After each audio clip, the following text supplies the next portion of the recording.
Yvon Lucas, c'est quelqu'un qui est né en 1922 à l'Aiguillon-sur-Mer, en Vendée. C'est quelqu'un qui est remarqué pour son intelligence et qui, avec sa mère, va monter ensuite à Angers. Et l'arrivée des Allemands à partir de juin 40 va modifier son existence.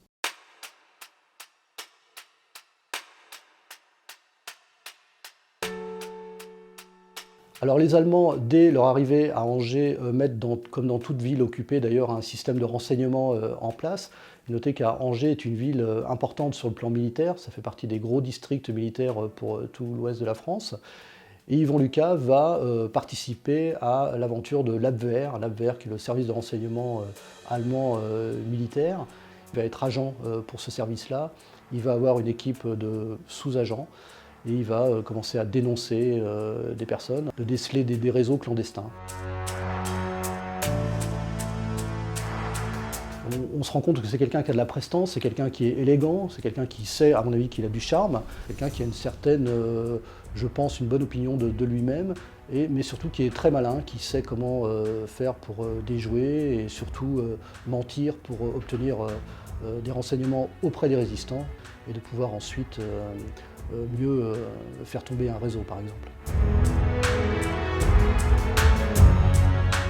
Yvon Lucas va très vite, ou du moins dans un certain temps, éveiller les soupçons à Angers.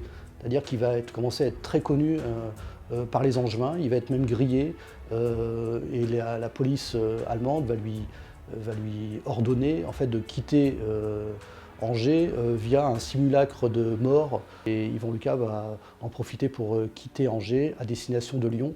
Il suit en fait les agents de l'Abwehr puisque Lyon a été occupé à partir de novembre 1942. Et pour lui, c'est un nouvel espace qu'il va essayer de conquérir tout en rendant les mêmes services aux Allemands. À Lyon, il profite, comme je disais, d'un espace beaucoup plus important. On sait que se trouvent beaucoup de milieux de la résistance. On connaît bien sûr la présence de Jean Moulin, mais pas seulement, il y a beaucoup de mouvements de résistance.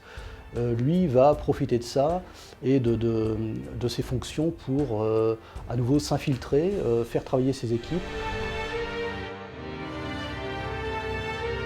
À l'été 1944, les Alliés arrivent, Lyon va être libéré. Quelques jours avant la libération, le 24 août 1944, Yvon Lucas va partir et va se rendre en Allemagne. Et pour autant, il ne va pas répondre véritablement aux souhaits de ses supérieurs. Il va être rayé des rangs de l'Abwehr.